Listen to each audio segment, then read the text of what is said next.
going on, YouTubers? I haven't done a video in quite a while, and I'm really excited about this one. This is a new pistol I picked up about close to 3 weeks ago, and dog running in the background. This is the HK45C Compact Tactical, and this gun is just totally freaking badass. This is a variant 1, which has your standard safety decock. They do make this gun in a variant 3 as well, which I believe is what the Navy SEALs are using, which is just a decock only. And that model is available to the public, but it's a little bit more. And I like carrying locked and cocked. That's how I carry all my HKs that have that ability.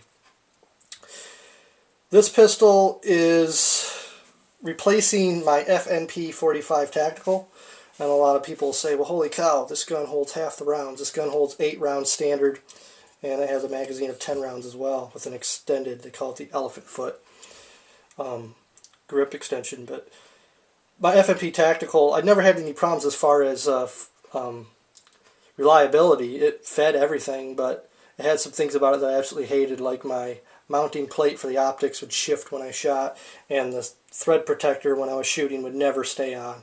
And it was just not quite to the quality of the HK as far as molding in the Picatinny rail and just form and function. And honestly, I have so much time between or behind HK products that I'm so used to the HK mag release that other guns are foreign to me, whereas it's usually probably the other way around for most gun people. So like I said, this gun holds 8 rounds.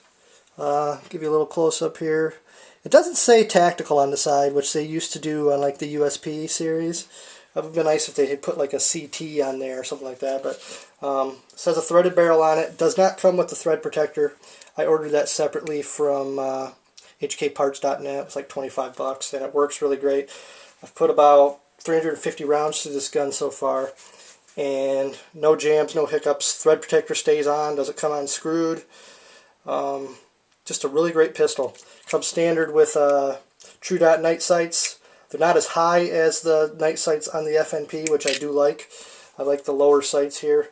And I'm in the process of submitting my paperwork to be able to get a suppressor. I live here in Michigan, and they recently just passed that we're allowed to have suppressors now, which is really cool. And I'm leaning towards the AAC. I think it's the Tyrant, is what it's called. This has a right-hand twist too, which was opposite from my FNP. My FNP twisted on the other way, which was a little different to get used to. Other than that, this is the baby to the HK45 series. The HK45 full size, which I have right here, is pretty much the same except for the grip, and that's the biggest difference on these guns. And there's also like a little trigger guard or trench in the trigger guard on the HK45 too. The grip on the HK45 kicks the grip on the HK45 Compact Tactical's ass big time. That would be my one complaint about this gun is the grip. It's very P2000-esque, and I don't know why, but this one seems even slicker than my P2000. So I'm not going to change this gun. I'm going to keep it the way it is because I might want to trade it someday, or you never know what's going to happen. So when you mod guns, you usually have a hard time finding somebody that wants to buy the same gun that you had modded the way you had it. You better just keep it original.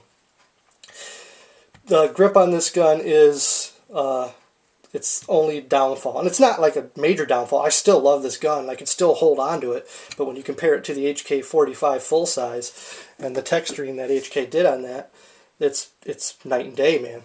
This is very slick on the sides, on the front and the back. It's a little soft almost, but you get a real good grip on it.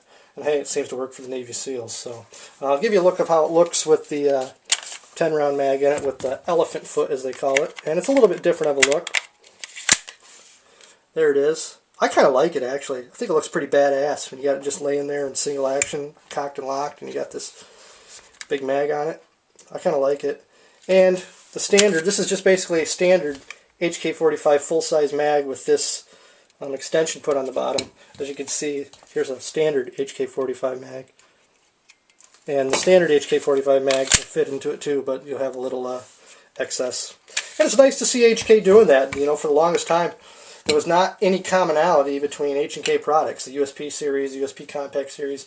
You know, magazines to the USP 45 would not fit into the USP Compact 45. And I don't think that's a bad thing. It's because those guns were made specifically to specific specs, and there just wasn't a whole lot of ability to do that. The reason for the grip change is, I'm going to do a little history lesson here. This is going to be maybe a longer video than I typically do. Anybody who knows Larry Vickers and Ken Hackathorn know that they're big in the 1911 community. Larry Vickers has a show called TAC TV, where he does a lot of work with HK. I think HK is actually one of his sponsors. And right now he's a big guy with Daniel Defense and their ARs. HK brought them, I think it was around 2001, they started talking about making these guns. It could have been earlier, it could have been later. I'm not being 100% spot on, probably. There's probably some HK people out there going, no, that's not right. But this is the design that Larry Vickers and Ken Hackathorn originally wanted for the HK45 series. It was just a P2000 frame with a more universal rail, some front crocking serrations. They liked the ability to change the size of the grip, unlike the USP. They liked the idea of carrying cocked and locked because they were 1911 guys.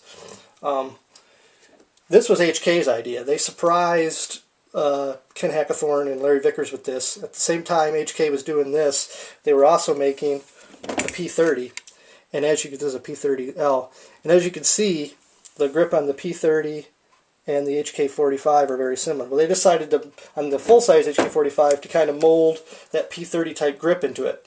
And Ken Hackathorn and Larry Vickers said, no, it's a bad idea, don't do it, you shouldn't, just keep it. And HK went with HK, and I think they made the right decision. In hindsight, I think Larry Vickers and Ken Hackathorn have both stated, it wasn't really that bad of a move. That HK45 really does feel good. The original HK45 they envisioned was just going to be like this, but just a longer version of it. So it'd be cool if HK went back and released some of those, because I would buy one just to have it. But that's why you got two guns of the same model, one compact, one full size, but you got two completely different grips. For some reason, HK left this one alone. And like I said, it's not a terrible grip. I don't want you to think like you shouldn't buy this gun because of that grip or whatever. It's not that big a deal, but when you carry this every day and you're used to that texture, and this is your primary gun you do everything with, and then you switch to this, it just feels a little different. If you got gloves on, you're probably not going to notice that much of a difference. So, HK45 Compact Tactical. I'll switch it over to the other side for you. It's got your typical ambi slide release. This is a variant one, so you got your control lever on the right. You can get an ambi controller for it. This can be cocked and locked. You got your decocker, put it on safe. The trigger pull on this is a little stiffer than my, the brake is a little stiffer than my HK45. With more rounds that will probably change. This gun is badass. I can tell you, I found it for a steal. I got it for about $1,040 with tax. But right now, these guns are getting few and far between, and they're probably going anywhere in the $1,200 to $1,300 range. So, it's got the rubber O-ring like the USP Tacticals and the HK45 and some other high-end HK products, and that really does help. And it's got a little bit bigger mag release than the USP series, which is nice too. So, let me know what you think. This gun is off the charts. Love it.